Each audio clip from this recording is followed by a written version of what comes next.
वाराणसी में e rickshaw चालकों की आर्थिक और सामाजिक स्थिति अत्यंत दयनीय हो गई है।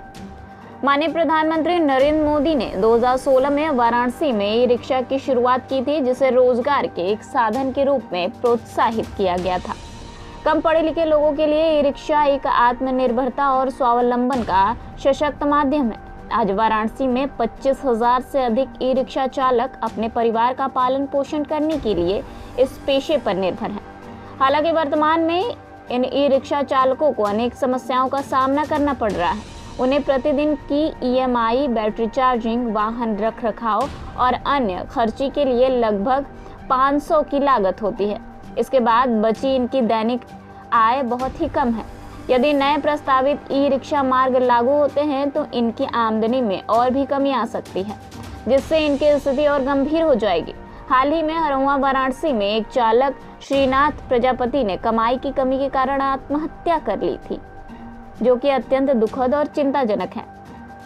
हमने पिछले 5 महीने से पुलिस आयुक्त, जिलाधिकारी और नगर आयुक्त से कई बार मुलाकातें की हैं। हालांकि हमें आश्वासन तो मिला है, लेकिन कोई ठोस कार्रवाई नहीं की गई है। इसके विपरीत मार्ग निर्धारण जैसे कदम उठाए जा रहे हैं, जो ई रिक्शा चालकों की स्थिति को और भी दयनीय कर सकते हैं। वाराणसी में 70% से अधिक ई रिक्शा बैंक से लोन पर लिए गए हैं। यदि जल्द ही इनकी परिस्थितियों में सुधार नहीं हुआ तो यह महाराष्ट्र के किसानों जैसी स्थिति को जन्म दे सकती है, जहां कई किसान लोन की किश्तें नहीं चुका पाने के कारण आत्महत्या कर रहे हैं। इसलिए आपसे अनुरोध है कि अपनी जनता की खुशहाली और समृद्धि को ध्यान में रखते हुए टोटो चालकों के हित में हमारी 9 सूत्रीय मांगों को यथाशीघ्र पूरा किया जाए। ये फरियाद रैली थी।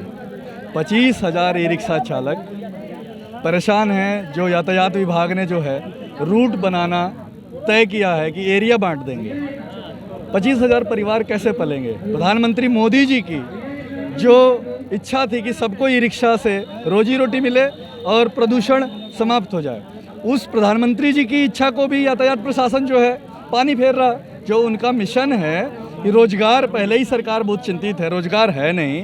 पुलिस की नौकरी निकली है 60,000 लोग, टीचर की पिछली नौकरी है 60,000 लोग, और हर घर में बच्चा है। अब उसको आपने ई रिक्शा पकड़ा दिया, उसको बंद कर देंगे।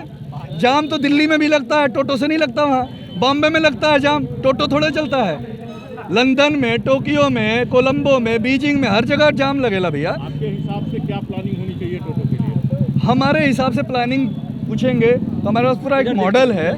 हमारा एक मॉडल है। वो मॉडल ये है कि आप ई रिक्शा चालकों को पहले तो सारे प्रशासनिक अधिकारी एक बार बुलाएं और बुला करके एक बात रखें कि कैसे जो है ई रिक्शा जो है स्टैंड बना करके, पार्किंग बना करके, ई रिक्शा का स्टैंड और पार्किंग बना के वहाँ खड़ा करने की व्यवस्था की जाए।